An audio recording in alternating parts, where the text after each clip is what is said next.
If you're anything like me, you love being the fixer. It's such an honor when someone wants to come to you and ask for your advice, hear your thoughts on a situation, etc. And there's also a downside to it and a shadow side, as some would say. In this episode, we're discussing why being the fixer could be hurting some of your friendships and how to fix that. Let's go. Welcome back to Accidentally Intentional, where we are on a mission to break through surface level connection and build deep, meaningful friendships. So if you're a fixer, then that's inherently a good thing, right? It's a great trait to have. I would say that we're all wired in some capacity to want to help others and play a part of something. And to be honest, I think we're all wired to seek comfort. And when we see friends who are in distress or in trouble or in pain, we want to fix that. We want to take that pain away from them and get them back to a place of comfort and hopefully peace too. It's a great intention. In fact, most of the stuff we would do has good intentions, but the execution might not always be the best. And so I'm going to discuss how we can shift how we fix things for the friends in our lives so that ultimately we can become an even better friend than we were before. Because there are some people who may start to distance themselves from fixers, such as ourselves, if we don't rein this in, because not everybody wants our advice or our insight, especially unsolicited. And sometimes we might not even recognize that, but we do notice when someone starts to pull away. And so if you found yourself in that situation where you're like, I'm not really sure. I mean, all I've been doing is helping them and now they're pulling away from me. This could be exactly why and what's happening, because maybe they aren't in a season where they want you to fix as much as they want you to just listen. So here's 3 steps to take in order to shift how we fix things.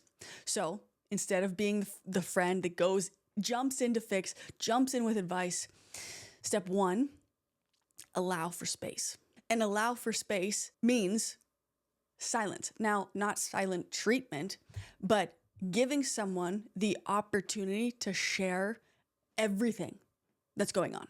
And I say everything because I think the tendency in that too would often be to maybe accidentally cut someone off because we're just so gung-ho about like, how can I get them out of this pain as fast as possible, that we miss them wrestling through the tension and the process that they're trying to work through with us. And here's a fun and nerdy fact for you. It takes around 600 milliseconds on average for our brains to form a thought. But here's what's crazy.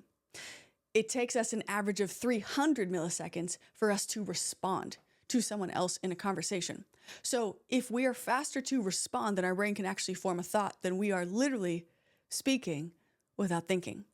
Now, allowing space and that silence for someone to think through something helps bridge that gap so that they can really collect their thoughts. And to be honest with you, your presence is more powerful than your words most of the time. And to be honest, I learned this the hard way. I had a conversation. I'll never forget. I was having a conversation with a friend once, and she was sharing what was going on, and she took a breath.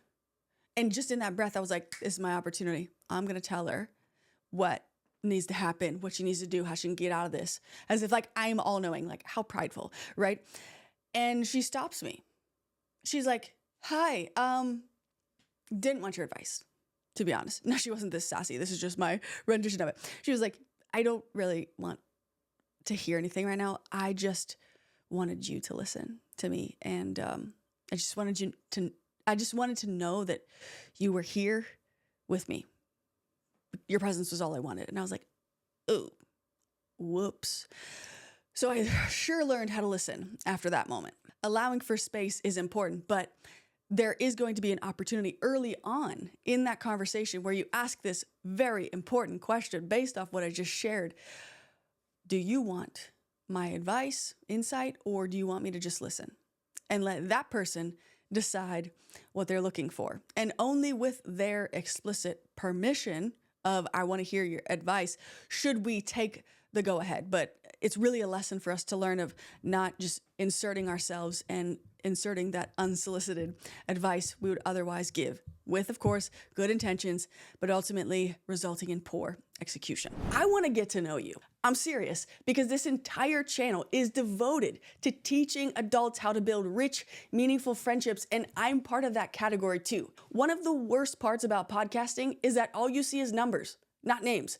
But you're not a number, you are a name, and you're part of this community, and I want to get to know you. So would you do me the honor of clicking the link below in the description and filling out some basic info about yourself, name, email address, and answer a couple questions so that I can get to know the person behind the screen or behind the earbuds a little bit better? I'm going to be personally emailing every single person back because I want to foster this connection. And along with that, I'm also going to be emailing you my guide to my 15 favorite questions to ask to start a more meaningful conversation. So click that link below. I truly want to get to know you. Thank you so much for being part of this community. You are worth building incredibly rich friendships. Back to the show. Okay, so step one, we went over allowing for space and then asking, do you want me to just listen or do you want my advice and insight? Now, no matter what, either way, how they respond to that question, you can actually ask a question to further guide the conversation. You just said to be quiet. Yes, but you can be quiet and not insert your own opinion while helping them formulate their thought process more. So after you've allowed for space, let them share all of it. Couple seconds of silence, and you can ask a question like this. So how are you thinking about this? Now you're like, well, they just shared how they're thinking. It could be something that starts with what or how. What next steps are you thinking through? But you can also acknowledge the pain that they're in or whatever emotion they just shared with you. Wow, that is so painful. Wow, that is so frustrating. I'm so sorry you're experiencing that. That's showing, hey, I just listened to you and I'm actually empathizing with what you're going through too. You can ask another variation of what options have you been thinking through so far? You can also use the mirroring technique, which I'm not going to break down in this episode specifically. Here's another thing I actually was just having a conversation with someone about recently. And oftentimes when you ask a question and you're allowing for silence to linger, someone could respond almost too quickly with, I don't know. Or, I don't know, the tone is important here. But I would say that I don't know is often a way that we kind of push something aside without wanting to think about it. And here's what you should look for. If you're especially having this where it's not a phone call, but a face interaction, whether it's through FaceTime, a video call or in person, if someone says, I don't know, but they're not making eye contact with you and they're like, I don't know. That is actually a cue that they're thinking about it. So keep letting them digest and process it. They're just using that almost like as a filler. Stay quiet. And it might be a minute. So they could say, I don't know. Yeah, I don't know. Then you can discuss with them. But if they're saying, I don't know, and they still don't look at you and they don't come back to that eye contact, let it linger because they might be working through it in their mind. That's why I think guided questions in helping them find a solution is helpful. But of course, you do not want to manipulate the conversation so that the questions are guided so that they get to the answer you were hoping they get to, which leads me to part 3. And this is going to be hard for us fixers because we have to, 3, allow them to own the outcome. Now, this is difficult because, of course, if we are like, oh my gosh, I know what they should do, I just wish they'd hear me, you have to suppress that and be willing to allow them to own their outcome. That way you can support them as they take responsibility for the choices and the decisions that they have come to on their own. And this is so hard if you are seeking advice for somebody and they're listening to everything you're saying, being a really good listener, really good in the conversation, and they still don't know. Like they still don't have any insight or advice for you either. This one's really difficult, but it's important to let someone own the outcome because we want to be the friends that are there by their side no matter what decision they make, even if it wasn't one that we wanted them to make. Let me give you an example of what not letting someone own their outcome looks like. You ask someone for their advice or opinion, and then they give it to you, and then you don't end up taking that. You do something different, and then they get mad at you. That would be a perfect example of not letting someone own their outcome, because it was like they put their, identity attached to the advice that they gave you. We do not want to be the type of friends that do that. We should be wanting our friends to have the autonomy to make their own decisions, regardless of if we agree with them or not. And that requires us to let go of the outcome while still caring about the person.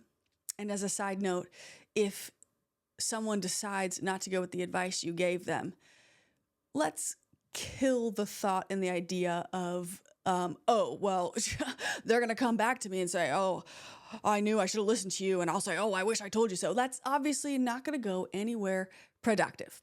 So let's just throw it out and be resolute and choose to be the type of friends that are going to, when asked, share our insight, our advice, knowing that ultimately it's out of our hands. We cannot take responsibility for the choices others make, but we can take responsibility for how we will choose to walk by their side through thick and thin. And to be honest, I believe that you are worth building those types of friendships. And I believe that you're that friend too. Thanks for listening. We'll see you next time.